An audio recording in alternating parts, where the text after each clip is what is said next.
On va vous emmener encore avec des images d'exception dans un vraiment plus beau village de France. Il est à quelques encablures d'ici, Jean-Seb.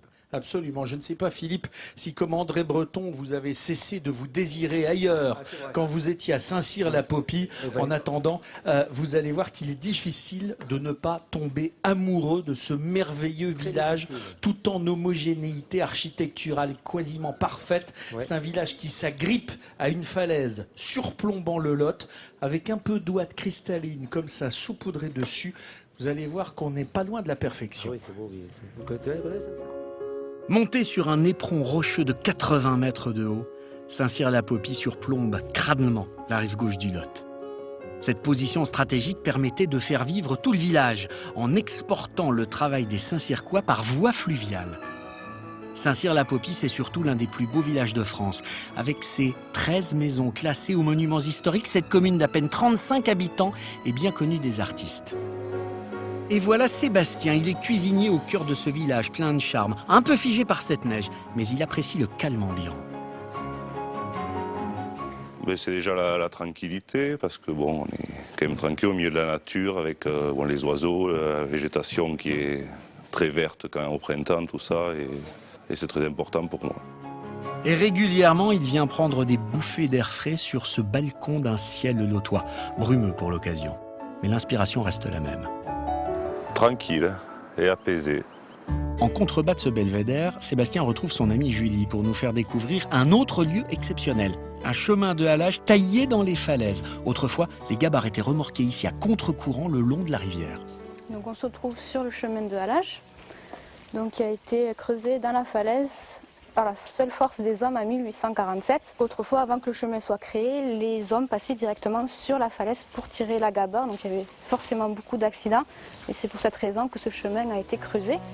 Au pied de Saint-Cyr, l'empreinte de l'artiste n'est jamais très loin. Comme ici dans ce superbe bas-relief réalisé en 1985 par le Toulousain Daniel Monnier. Ce sentier original est très prisé des marcheurs parce qu'il permet de découvrir la région autrement. Dès que j'ai du monde qui vient visiter la région, c'est vrai que c'est un endroit où je les amène par curiosité et pour la beauté du lieu aussi. La neige ne cesse de tomber, le froid persiste. Une bonne occasion pour Sébastien de rendre visite à son vieil ami Patrick, tourneur sur bois depuis 5 générations. Et bonjour Patrick. Et bonjour Sébastien. En plein travail. Ouais. Au début du 19e, la réputation de ces artisans n'était déjà plus à faire. On envoyait par gabarre des robinets en bois de Saint-Cyr partout en France, destinés aux tonneaux à vin. Et les vinaigriers, par exemple, les appelaient les chante-pleurs. Parce que quand on tourne le robinet, il fait oui quand on le ferme aussi. Et après, il y a toujours une goutte qui tombe. Chante, pleure. Aujourd'hui, Patrick fabrique plutôt des bilboquets et des cuillères pour les vacanciers. Si l'intérêt semble diminuer pour cet artisanat, rien ne pourrait déloger ce natif du village. Moi, je suis né là, j'aime mon village. Moi, je n'irai pas ailleurs. Ça, c'est mon village. Comme Julie et Sébastien, Patrick se sent bien ici. Et comment on le comprend ? Ces points de vue imprenables sur les causes du Quercy, cette cascade de maisons aux tuiles plates, ces ruelles étroites peuplées de maisons à pans de bois sont autant de richesses dans un village empreint de sérénité. André Breton, chef de file du surréalisme, y avait élu domicile à partir de 1950, dans cette maison, l'auberge des Mariniers. Et comme André Breton avant elle, Anne, une artiste peintre, est tombée amoureuse du village. Pour elle, on est imprégné en permanence de l'endroit où l'on vit. Il se trouvait que quand j'arrivais ici, au bout de 15 jours, mes couleurs devenaient beaucoup plus claires et plus belles. Et donc ça, je m'en suis rendu compte sur plusieurs étés. Et du coup, c'est ce qui m'a fait décider de venir m'installer à l'année ici pour faire la peinture que j'aime, quoi. Ici, l'art est partout, dans la tête, dans les cœurs, à tous les coins de rue. Il suffit parfois de lever la tête, comme ici, où d'étonnantes sculptures de bois jaillissent de cette maison. Dans toute la ville sont disséminés des petits fanions rouges, identifiant l'entrée d'une galerie d'art. Sébastien nous en fait découvrir une, chez Rosie, une amoureuse de la ville.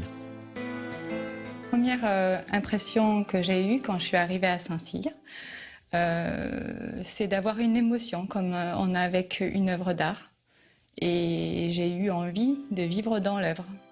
Un statut d'œuvre qui élève la ville au rang d'icône. Et c'est ce qui en fait sans nul doute la digne représentante des plus beaux villages de France.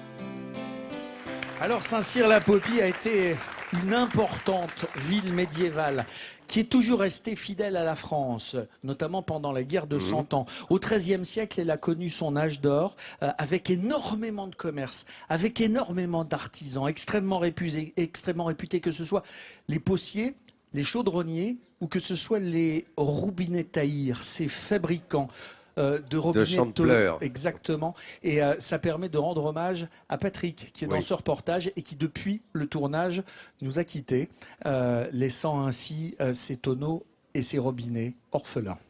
Et pleurer. Merci Jean-Sébastien. Effectivement, c'est un hommage que nous rendions à Patrick dans cette belle ville de Saint-Cyr-la-Popie.